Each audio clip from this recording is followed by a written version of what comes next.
Hey, how are you? This is Reverend Jeff Harris, Pastor Jeff Harris, term you want to, whatever term you prefer to use, or just call me Jeff.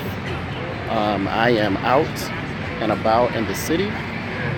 We are about to, we are celebrating Pride, and I want to turn my camera around so you guys can get some visuals about Pride. Hey, what's up, baby? How are you?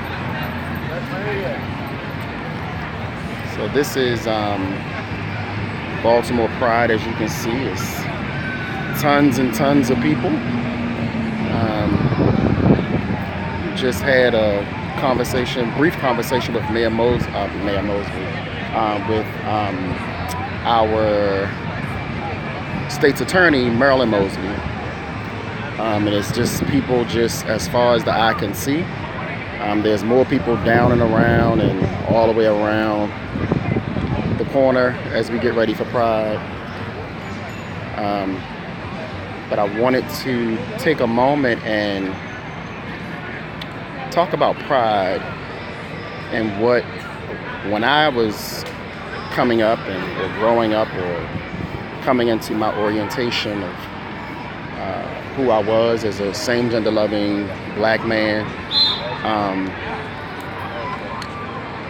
and what that looks like now, and what I think needs to take place moving forward for futuristic generations of same-gender loving people as well as trans persons.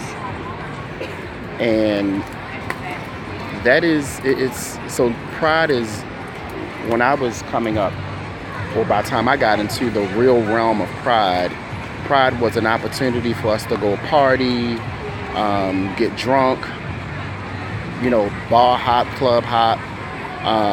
It was to the point that I was traveling states, East Coast states, to be a part of Pride. Whatever state had a Pride coming up, I was there. Philadelphia, Jersey, Penn Relays, Richmond, just different areas, Washington, D.C., just depends on where it was. That's where I was. And it was still all about the same thing. And what I found over time is that prides differ from city to city, and Pride really was, or should have been, an opportunity for us to celebrate unity amongst our community. And in certain aspects, it actually is that.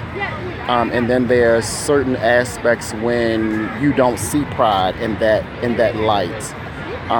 We see sexism, we still see racism, we still see transphobia, we still see levels of homophobia, we still see, the different aspects of phobias exemplified in Pride itself. And how do we deal with that? How do we get past that? We don't have enough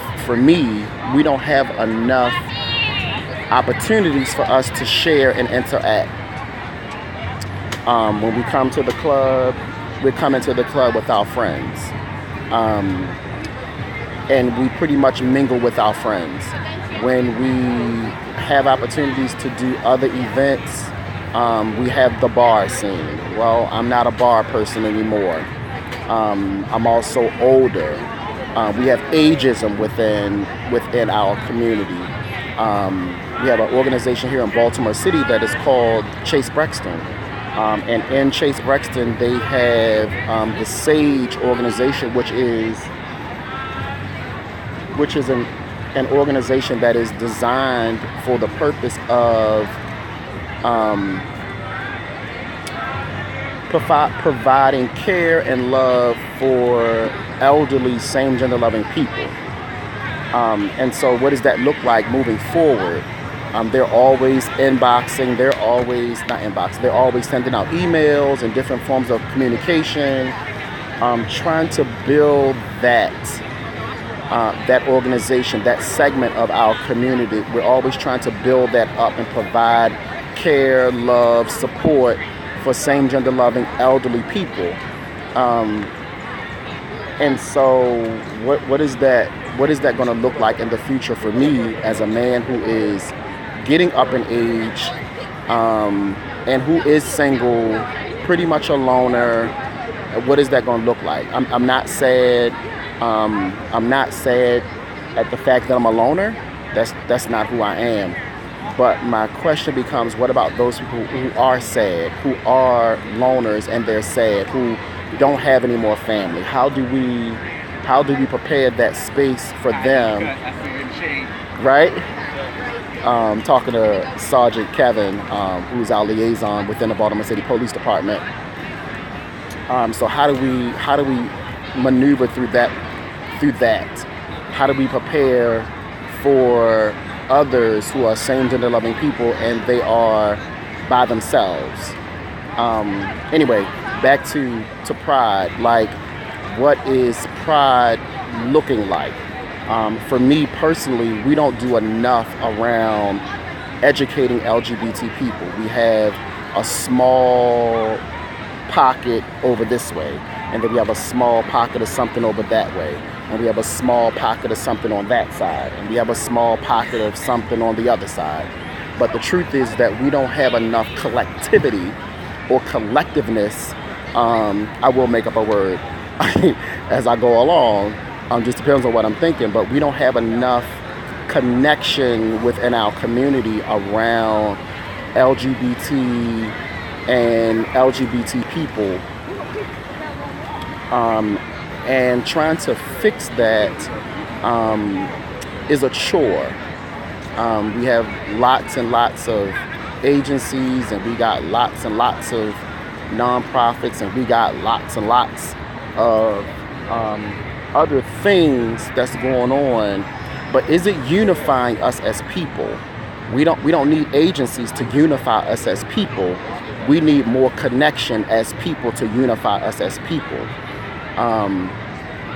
And so, how do we do that? I don't have all the answers. I'm just putting it out there as something that needs to be discussed. We need to have conversation and dialogue around that, and how to move forward. Pride is not, from my understanding, Pride has or is supposed to be an opportunity for us to share and grow and allow us to bridge the gaps that have separated us, even as LGBT people. And I believe that it is happening in small pockets and on small levels. Do I think that we're going to cover everything? Are we going to be so unified that we can take over a city? I'm not sure. My inner person says no, because there's always going to be ageism, there's always going to be sexism, there's always going to be prejudice, and there's always going to be race issues, and there's always going to be biases. But how do we fix that? Is it fixable? Is everyone ready to try and fix that? Are we in a space to fix it? But Pride is, for me, should be an opportunity for us as people to connect and love and unify. We should remember our ancestors, those who participated in Stonewall. If you don't know what that is, you need to research it. If you're a part of the community, you should know about Stonewall. You should know about how we were treated at Stonewall. Who were the people that led the whole Stonewall event? And then how do we maneuver and bring that to 21st century LGBT people of faith? One thing that I wanted to talk about, because I'm not going to make this a long live, but there are many times that I've come to Pride, and I see people that I had no idea they were gay. Like, some people just don't come out. They don't participate in community stuff. And that's okay, but how do we reach them? How do we, as same gender loving people, reach people that don't come out? How do we get them engaged and understanding that their voice matters as a same gender loving male or female? How do we do that? What is it that we need to do to make that happen? What is it that we need to do to make that happen? The parade is going to kick off.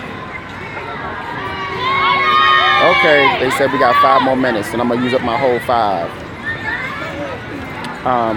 I just want us to get to a better space as same gender loving people, not just in Baltimore, but around the world. And I know that it's harder in some countries and some spaces, to make that happen, but we have to try harder. We've got to do better.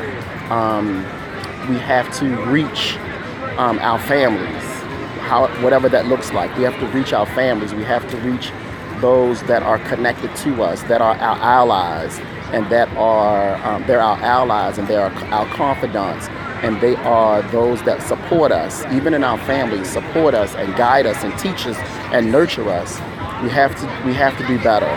And so I'm looking for Pride to be more than just a party. I'm looking for Pride to be more than just one day. I'm looking for Pride to be more than just a workshop, a training, a session. Like, how do we make that an everyday, like every month, there needs to be at least 2 or 3 opportunities for us to gather as same gender loving people who have allies and people that support us according to what we believe in. And so we need to make that happen. We need to create spaces for that, so that we don't just have gay people at our prides. We need to see, I would love to see a whole section of the parade, just nothing but heterosexual people who love and support us as Pride, just so that the world can see that there are more of us that love and care for each other than we think or we even know. This is Reverend Jeff Harris. I'm going to leave on that note. This is Reverend Jeff Harris, Pastor Jeff Harris, this is Jeff, Maestro, whatever you call me. Signing off, and I'll be back on later today to do and say and talk a little bit more. But happy Pride to all of my people in Baltimore that's going to see this live. Please share some of my other lives, subscribe to some stuff. I'm going to be doing more lives in the future. Love you. Happy Pride.